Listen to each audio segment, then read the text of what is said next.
Hello दोस्तों, आज मैं एक 2017 में रिलीज हुई रोमांटिक और फैंटेसी मूवी की स्टोरी एक्सप्लेन करने वाला हूँ। इस मूवी में हमें एक सी क्रिएचर दिखाया जाता है और मूवी स्टार्ट करने से पहले चैनल को सब्सक्राइब करके बेल आइकन भी ऑन कर दो। इससे चैनल पर आने वाली सभी नई मूवीज की नोटिफिकेशंस आप तक सबसे पहले पहुंचेंगे।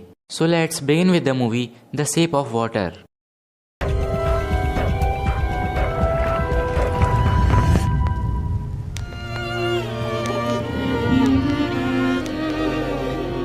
When he looks at me, he doesn't know how I am incomplete. He sees me as I am.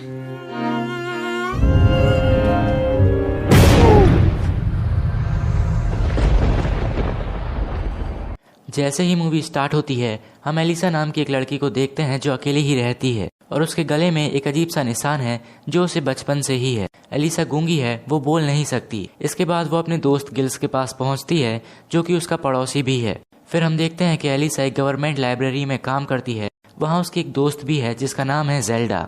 जब वो लैब में होती है, वहाँ एक नया साइंटिस्ट आता है जिसका नाम है रॉबर्ट। तभी वहाँ एक वाटर टैंक लाया जाता है जिसके अंदर एक क्रिएचर बंद था और उसे वहाँ कर्नल रिचार्ड नाम का एक आर्मी ऑफिसर अपने साथ लाया था। इसलिए जेल्डा और एलिसा को वहाँ से बाहर कर दिया जाता है। फिर अगले सीन में हम देखते हैं कि लैब में रिचार्ड जख्मी हो जाता है। ये देखकर एलिसा और जेल्डा बहुत डर जाते हैं। फिर जब वो दोनों खाना खा रही होती हैं, तभी डॉक्टर फ्लेमिंग उन्हें अपने साथ चलने के लिए कहता है। जब वो लैब में पहुंचती हैं, वहाँ चारों तरफ खून ही खून होता है, जिससे वो दोनों ही काफी डर जाती हैं। फ्लेमिंग उन्हें जल्द से जल्द उस लैब को साफ करने का कहकर चला जाता है। वहाँ सफाई करते हुए एलिसा को 2 कटी हुई उंगलियां मिलती हैं जो किसी और की नहीं बल्कि रिचार्ड की ही होती हैं। उन्हें देखकर जेल्डा बहुत घबरा जाती है और फ्लेमिंग को बुलाने जाती है। तभी एलिसा को टैंक के अंदर बंद वो क्रिएचर दिखाई देता है जो कि बिल्कुल इंसान के जैसा दिख रहा था। उसको देखकर वो काफी हैरान होती है। अगले दिन फिर से एलिसा अकेले ही उस क्रिएचर के पास पहुंचती है और देखती है कि उसे पानी में एक चेन से बांध रखा है। एलिसा उसके लिए एक अंडा भी लेकर आई थी। वो क्रिएचर को अंडा खाने को देती है। पहले तो वो उससे डर रहा था, पर फिर वो उसे ले लेता है। फिर जब एलिसा लैब से बाहर आती है तो जेल्डा उसे देख लेती है।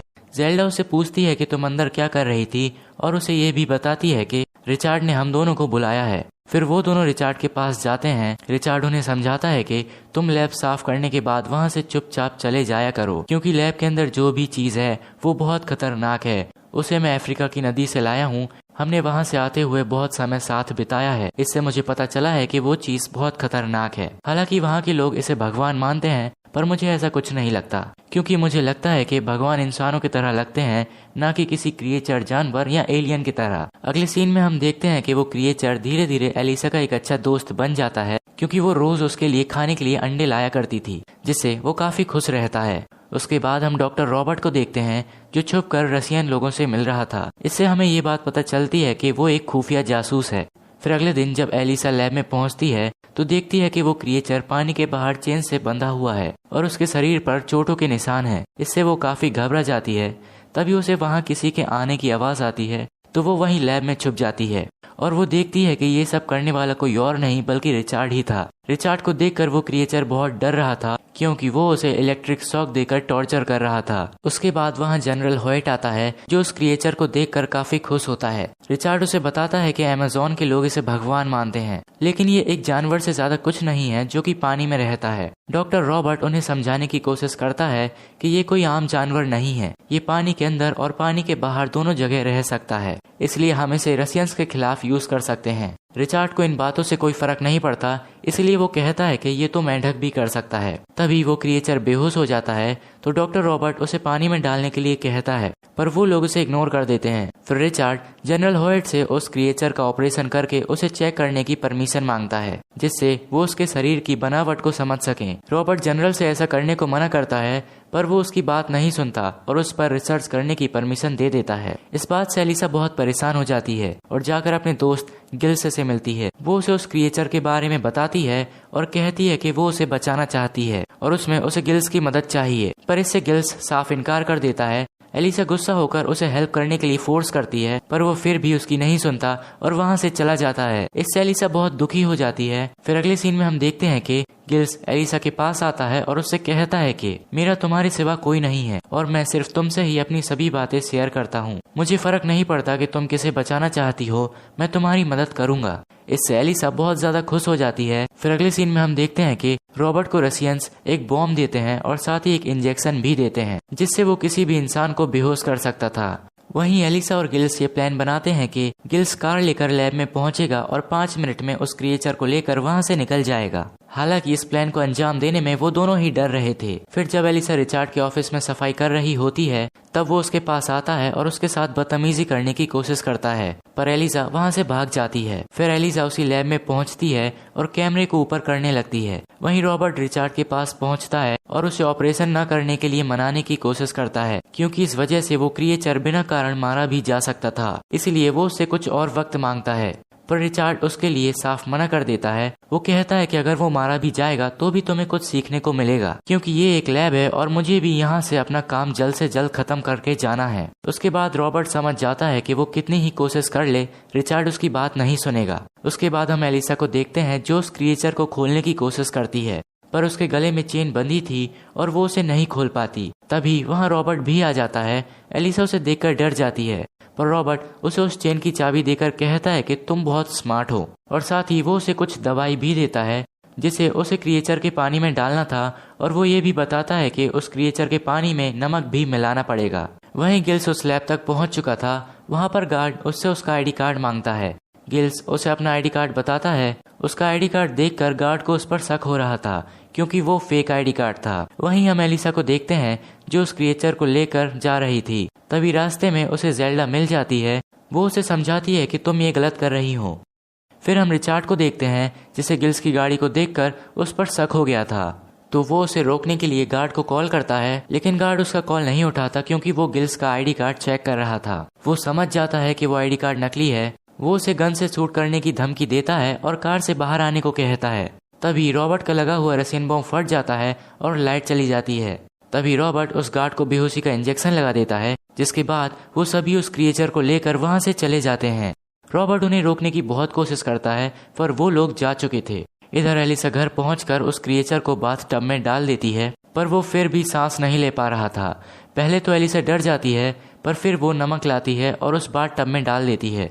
नमक डालने पर वो सांस लेने लगता है। इससे एलिसा और गिल्स दोनों ही बहुत खुश थे। इसके बाद हम लैब का सीन देखते हैं। अब क्योंकि वो एक रशियन डिवाइस था और गिल्स ने भी फेक आईडी यूज की थी, तो उन्हें लगता है कि रशियंस ने ही उन पर हमला किया है और वो उस क्रिएचर को चुरा कर ले गए हैं। फिर रिचार्ड जेल्डा और एलिसा से पूछता है कि क्या तुमने कुछ ऐसा देखा जो तुम्हें अजीब लगा हो, पर वो दोनों मना कर देते हैं कि उन्होंने ऐसा कुछ नहीं देखा। फिर हम उस क्रिएचर को देखते हैं जिसका ध्यान गिल्स रख रहा था, पर उसकी नींद लग गई थी। वो क्रिएचर बाथरूम से निकलकर गिल्स के कमरे में आ जाता है। वहाँ उसे गिल्स की बिल्ली दिखती है जो उसे देखकर चिल्लाने लगती है। उसकी आवाज सुनकर गिल्स जाग जाता है और वो क्रिएचर के पास पहुंचता है। वो देखता है कि वो क्रिएचर उसकी बिल्ली को नोच नोच कर खा रहा है। गिल्स को देखकर वो बहुत डर जाता है और उसे नाखून मारकर वहां से भाग जाता है। गिल्स उसे रोकने की बहुत कोशिश करता है, पर वो उसकी कोई बात नहीं सुनता। फिर जब एलिसा वहां पहुंचती है, वो गिल्स की ऐसी हालत देखकर डर जाती है, पर वो कहता है कि तुम मेरी चिंता मत करो और जाकर उस क्रिएचर को ढूंढो।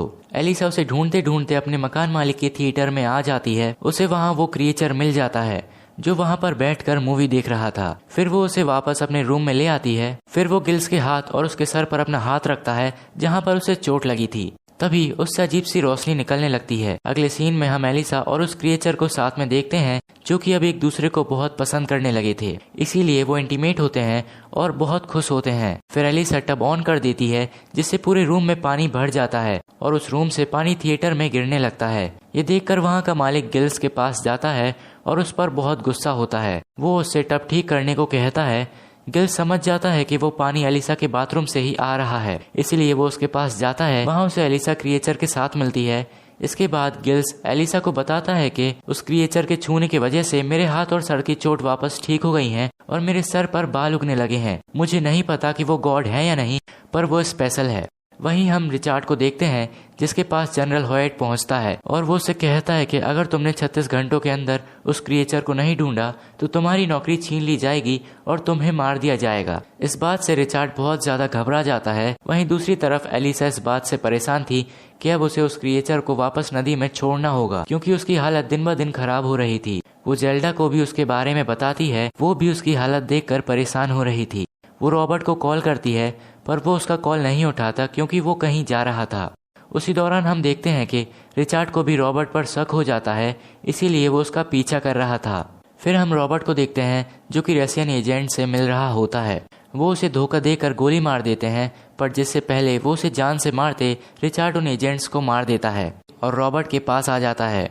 वो उसे बहुत बुरी तरह से टॉर्चर करता है और उससे पूछता है कि वो क्रिएचर कहाँ पर है। पहले वो उसे नहीं बताता, पर रिचार्ड के फोर्स करने पर वो उसे बता देता है कि उस क्रिएचर को कोई रशियन एजेंसी नहीं बल्कि उसी के लैब के स्वीपर्स लेकर गए हैं। ये सुनकर रिचार्ड जेल्डा के पास जाता है और उससे उस क्रिएचर के बारे में पूछता है। जेल्डा साफ इनकार कर देती है कि वो उस क्रिएचर के बारे में कुछ नहीं जानती, पर वहीं उसका हस्बैंड भी बैठा था। वो रिचार्ड की धमकी सुनकर डर गया था और वो सब सच बता देता है कि वो क्रिएचर एलिसा के घर पर है। उसने जेल्डा को उससे फोन पर बात करते हुए सुना था। ये सुनकर रिचार्ड एलिसा के घर के लिए निकल जाता है। उसके जाने के बाद जेल्डा एलिसा को कॉल करती है। उसका पति उसे ऐसा करने से रोकता है, पर वो उसकी बात नहीं मानती और एलिसा को कॉल करके सब बता देती है। जब रिचार्ड एलिसा के घर पर पहुंचता है, वो देखता है कि वहां पर कोई नहीं है। अब इससे वो और ज्यादा परेशान हो जाता है। वहां उसे कैलेंडर पर एक नोट मिलता है जिसे पढ़कर वो समझ जाता है कि वो उसे समुद्र में छोड़ने के लिए गए हैं, इसलिए वो समुद्र के किनारे चला जाता है। वहां पहुंचकर वो गिल्स को मारकर बेहोश कर देता है। उसके बाद वो एलिसा और उस क्रिएचर को गोली मार देता है। तभी पीछे से गिल्स उस पर हमला करके उसे गिरा देता है और एलिसा के पास जाता है। तभी देखते ही देखते वो क्रिएचर वापस उठ जाता है और अपने जख्म को ठीक कर लेता है। फिर वो रिचार्ड के पास जाता है जो उठ रहा था। वो क्रिएचर को वापस जिंदा देखकर हैरान हो जाता है और उससे कहता है कि तुम सच में गॉड हो। तभी वो क्रिएचर रिचार्ड पर हमला कर देता है और उसका गला काट कर उसे मार देता है। उसके बाद वो एलिसा को लेकर पानी में कूद जाता है। वो पानी के अंदर एलिसा को किस करता है और उसके गले पे बने हुए निशान को टच करता है, जिससे उसका वो निशान देखते ही देखते गिल्स में बदल जाता है, जिसकी वजह से एलिसा को होश आ जाता है। फिर हमें गिल्स बताता है कि उसके बाद उन दोनों ने अपनी जिंदगी खुशी खुशी बिताई और यही मूवी एंड हो जाती है। Hope you enjoyed this video. For more such video subscribe to our channel and press the bell icon. और हमें कमेंट करके जरूर बताएं कि आपको मूवी की स्टोरी और एक्सप्लेनेशन कैसा लगा। Thanks for watching.